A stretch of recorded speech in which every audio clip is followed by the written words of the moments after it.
You're welcome, Mr. Fish. Mr. You. You're welcome, sir. Very well, thank you. You're welcome. You know me, I'm a yeah, human. yeah, good to see you. Oh, you got a new gen, right? Yes. Yeah. Oh, that looks nice. Um, Okay, so wait a minute, what am I looking at?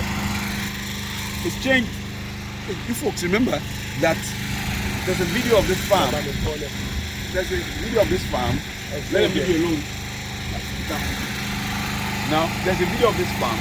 Don't mind all these workers are trying to distract because we're trying to do a nice video for you people to see. So, tell them to just leave on the right spot. Now, we don't want to do the shade on the part of this thing. Now, I'm seeing something interesting now. But let's go from this, the sound of the general report.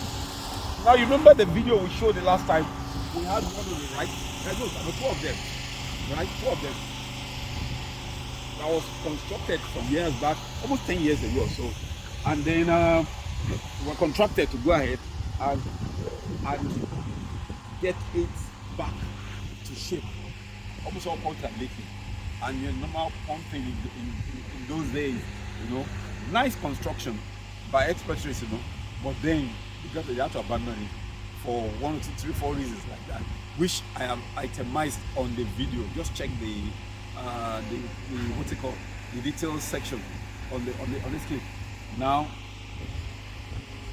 the entrepreneurs approached Mr. Fish, and we said what we're going to do is first of all give what they call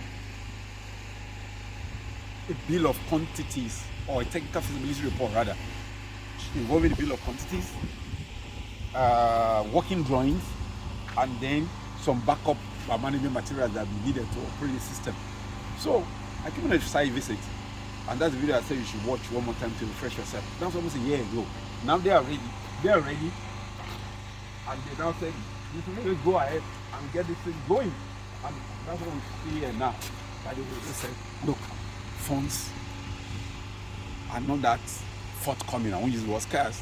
So let's start with half first, and then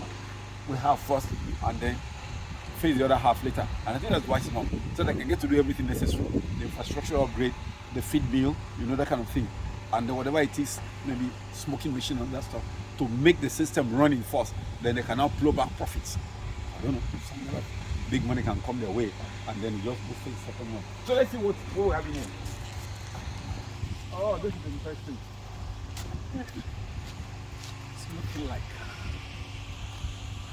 a Red Cross affair, right? yeah. Camouflage for the fish, camouflage for the business people, for the owners too. What does it look like? It looks like a COVID-19 test center. You know? Test center. You know? COVID-19 test center. Yeah, that's not to keep priors of people looking folks away from here, really. So what is going on? So let's see what we have here. Yeah. Our signature is here one more time again, Mr. Fish. Remember 10 things that makes the Mr. Fish construction work look a little bit unique to them. It's all basic principles, but then when you see this online, you will know it has to be somebody who has been to Mr. Fish or who is to Mr. Fish or thereabout. Now, if you look at it, my left hand, that's the old one. That's going to be revisited later on. Now, 10 things make some unique. One, getting the pond not to leak. This time around, it's almost a 50 years guarantee for the pond not to leak. Despite the fact that they are not using epoxy for now. Epoxy rubber paint for that. Oh, that's number one.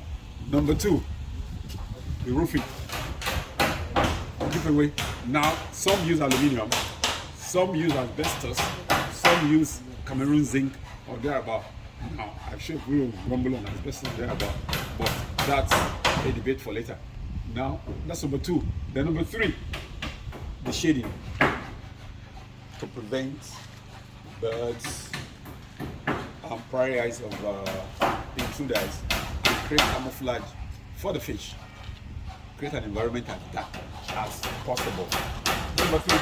Then number four, the plumbing system. Now, if you look at here, there's something funny. Let's look at the old one. You can see that the plumbing starts at the center.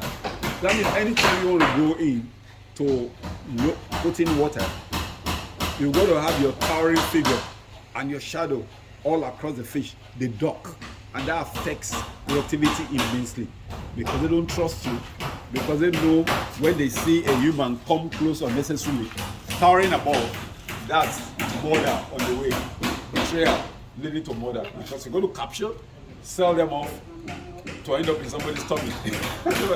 So the catchers are aware of this. So they dock, secret pheromones that inhibits the growth of members of the population. So the best thing is to configure it so that you don't have to go in the middle at all, no business in the middle. Now you now have the outlet. Let me go and let me just show you. So what about fish? You can see? So you open from there and then what about it's an extra cost to the entrepreneur. But then I think it's worth the while. If it's going to give the fish maximum advantage in terms of growth and prevent them from being harassed and intimidated by somebody abusing water and climbing the pool all the time. So that's number 3, right? Number 1 I said is the only count. Number 2 is the roof. Number 3 is the shady. Number 4 is the plumbing system. Then number 5 is the lighting. Now if you look at, we've got a normal plain light and the red light, because catfishes are carnivorous and they are nocturnal. So when you are not here and the environment is dark, to save the need for torchlight, the red one should be the one that's on all the time. Why? Nocturnal animals think it's dark, so they come out and they are elemental. Just like you are tending to the fish farm at night. How many of you have experienced this regularly? Existing farmers, catfish farmers, you will see that the catfish is very active at night. That's why I feel the best hatcheries in the world are the ones for catfish are the ones that are done in the dark. So to prevent you from having to carry torchlight when you play, that's why we've got the red light. I think that's number 4, right? Number 5 is the aerating system. Now, yeah, I've said this again and again. The aeration is so crucial because what you want is cash. The cash comes from the fish you sell, and the flesh of the fish is protein. Protein is made up of amino acid, and the building block of amino acid is carbon, nitrogen, oxygen. Carbon is the food you buy or you make yourself. Nitrogen is converted into the aquatic, mixed with with the system, and then you got the oxygen, which is not a crucial factor. I'm breathing in 21% oxygen. Remember Palm 3, if you skip that elementary science class, that's your own business. Now, Saga water has 8% oxygen, but it gets bad. If you just go into your bedroom now to where your wife would have fetched some water in the bucket and touch the inside of the bucket, you see that it's slimy. It's slimy because millions of bacteria have created the media. I've developed a colony inside because of the water media that we had that is already in there. Now, if you take a dissolved oxygen meter and check the oxygen inside that water, it's now, what do you think, from 8%? It's not 4, it's not 2, it's not 1%, it's not even 0.1, it's not 0.01, it's 0.001% oxygen. That's insane. Now, you've got the best food in the world, you've got nitrogen, visible nitrogen. Now, oxygen is now the critical factor. So how do you get your 1 kg fish to give you 1 kg flesh? You better have done your poultry, then go to poultry, where you 6 kg food to get 1 kg flesh, or pig, 8 kg food to 1 kg of pork, or go cow, 20 kg food for 1 kg of meat. So you can compromise this in whatever form, either the small aquarium pump, or the compressor, or this, of course, we still go bigger. This is more sparse. So I think I said enough for everything system, right? Then number 6, right? Right. Number 1, the leak-free pond. Number 2, the roofing. Number 3, the shady. Number 4, the don't put it on there. Number 4, the lighting system. And number 5, the aerating system. So let's put it on and see what happens. Say, okay, this is the telephone charger now. Oh, sorry. Okay. I love the sound. Now, once that happens, what do you see? Can you see that?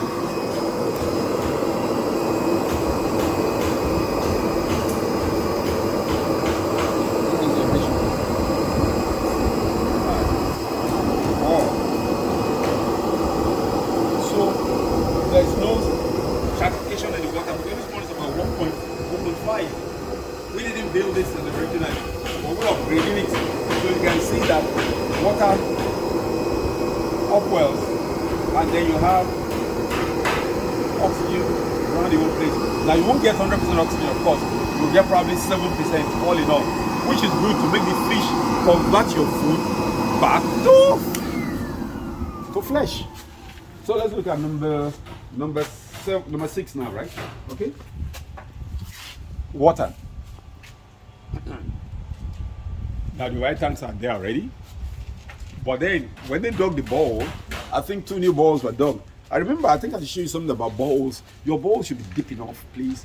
Minimum of 8 pipes. I'm not dictating, but I've seen it several experiences that when you go less than the impervious, just not lower than the impervious layer, you are prone to contamination of the water body, of the water body in your fish pond. Anybody can mess you up, just indirectly. Agricultural runoff, the pesticides that they use in preserving their crop or in removing pests from their crops, weevils and the rest. Once the heavy rain falls, it sinks in down into your bowl, your fish is dead. So the impervious layer is what saves your stuff, and that's what they have done here now. I think if I get a video of that, I can even place it on the detail section so that you can see what we're talking about. Now, that's for that, the bowl. Now, they've got 3 balls now. So they're going to do this one, right? Just beam on it one more time again. You want to beam on my guys, there's no shave for almost 3 days now. I think I want to get them shaving kit or cutlass to shave their beards. So don't show me. Hard work, you know. If you can't get what's it called, blade to shave, just get them cutlass and knife. How do you get it? They can always adapt. Okay, back to bits. Now the ball's connected straight on. That's what you have it. Right. Down from far up there, we have to be careful to place the ball in a place where you have the effect of the sockaway pit impinging on the quality of the water. Like, you know, if you have, let me just shape this in. If you are digging, if you want to prevent yourself from having typhoid fever, make sure that your borehole is located not less than 10 meters from the neighbor's sockaway pit. I'm talking about you folks in cities. But if you are the Shalanga type, like we grew up in Mushi, you know what I mean by Shalanga, you know, those ones where you squat, take latrine, that's what, take latrine, you know, I wrote the latrine, but you know what I mean by take latrine? It should be 30 meters away. So we consider these are, what's it called, these are outlets here, as a pit latrine, we'll show you, I'm going to show you later. So we make the ball to be as far 30 meters away from the surface, which is very, very crucial. Am I making sense? Okay, so the pipe leading now, it cuts in the pipes, then rolling right there up. But that's the caveat. Water in cities are in most cases acidic because of global warming and all this pollution from cars. Everybody is guilty of that. So we've got slight acid rain. When the pH of this water was about 5 point something, right? Yeah, 5 point something or thereabout. Now you know the meaning. That's almost 150 times more acidic than conventional. The right one for fish is 6.5 to 8. And you know the pH thing is a logarithmic index. That between 6 and 7, that's 7 down to 6, that's 100 times more acidic. 6 going to 5 is 100 times more acidic. So if your water is 5.5 and you need 6.5 minimum, I think you should want to go for 7. So that means it's about 100 times or 150 times more than the conventional. That's not good for fish because their skeleton will be compromised and they won't grow big enough, even if you have the best food around. That's the reason why we now have to do this MrFish contraption called alkalizer. Well, I've left them and make a lot of money from them really by telling them to buy sodium bicarbonate, soda ash. Every time they empty, water from the tank goes down. This Mr. Jude has to climb up and go and dose it with sodium bicarbonate. Every time for this vast amount of ponds. Well, there's nothing wrong with it. The bicarbonate seller have to sell, but I think it's unfair.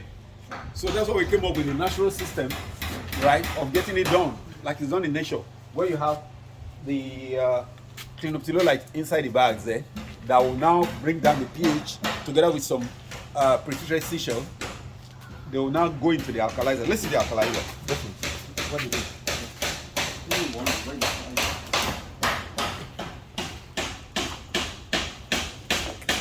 Okay.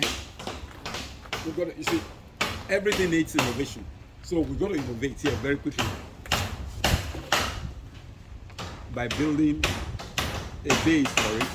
So water from the system, the acidic water from the bowl goes up under that small tank that was going for the alkalizer.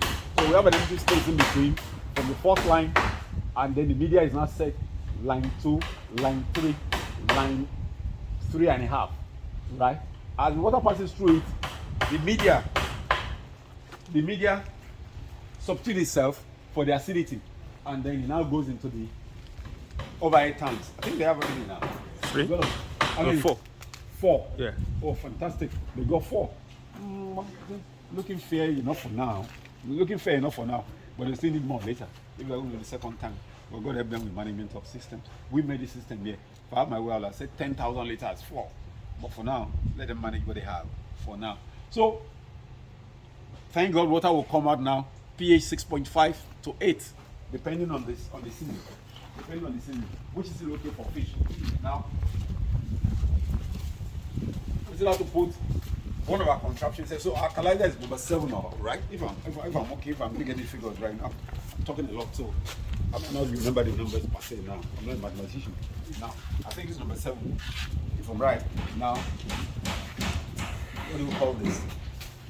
I discovered this while having a challenge, while consulting for Covenant University in the days of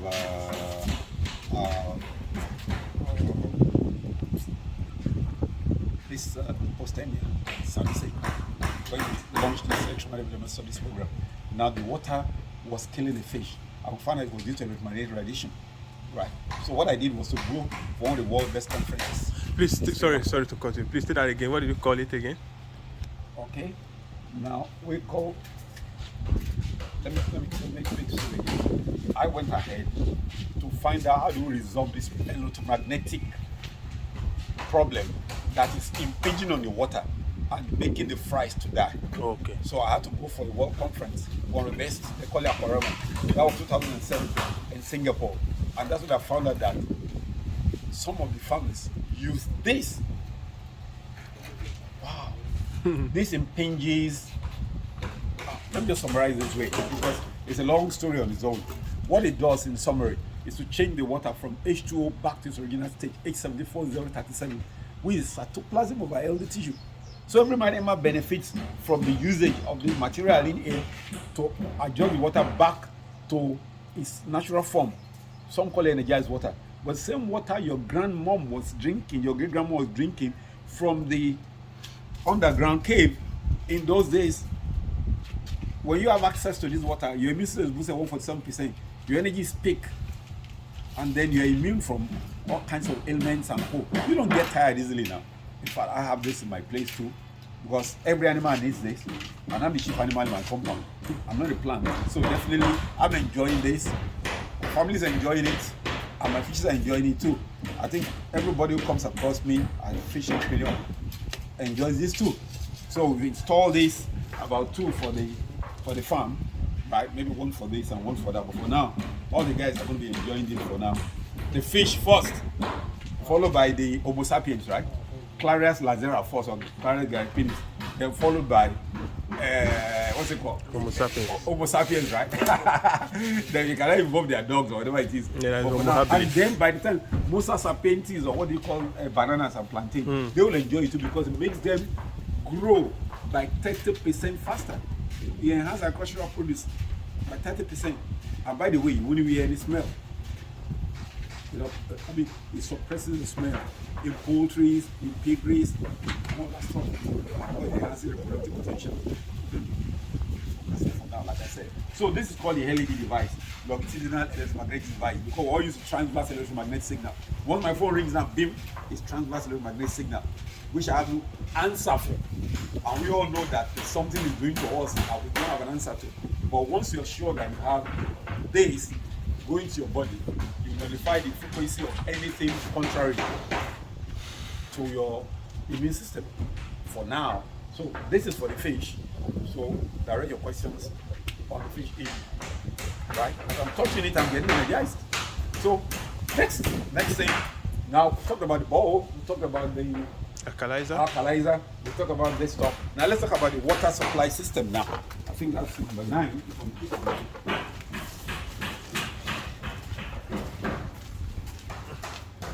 Sorry. Now let's say, now you see what we've done now, which is very crucial. Since they can afford for now the use of what do you call it now? The use of epoxy resin, the plastic paint. So definitely they will have to do something, prevent the cement dust from killing, from influencing the pH and killing the fish. So what they have to do, use our normal MrFish mode again, age the pond by doing environmental sanitation, getting grass in there for 7 days, right? Now, how many days so far? Yeah, it's been here for like 7 days now. 7 days. Yeah. Okay. Yeah. So it's time to lower. I think they're lowering already. So somebody, Sonny, come. To come and lower this one for us. Now, what said that? Now, if you look at the plumbing system, we've got the water flowing in, and then we have the water outlet. You observe here that we don't have a gate valve. We don't have a gate valve. So we're going to do something now. We're going to remove the water and say this is without gate valve. Saving a lot of money. We made this here, and it's a very nice ingenious stuff. So what was done is this. Come on. And let's remove it. Okay. Exit the water. So you just open. Simple. I think I'm going to move that. Okay. Let's make sure you take your breakfast and then go ahead and then open the outlet.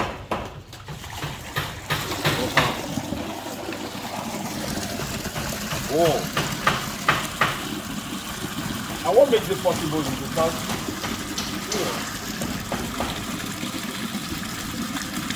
you can see what happens to the outlet there. If you want to stop the water now, you can just go ahead and, but when you have to get it difficult. So first bet is just tap your feet back and be ready for a little bit of a splash. So let's say it splashes. Let's say it splashes while it's closing, stop. Go ahead and close it. Cameraman, come over here to get a better.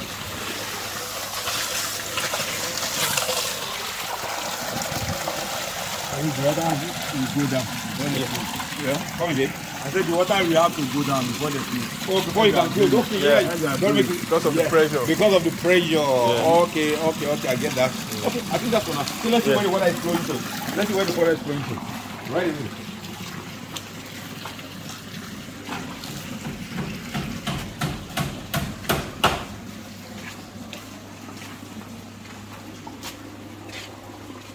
This is a built-up area.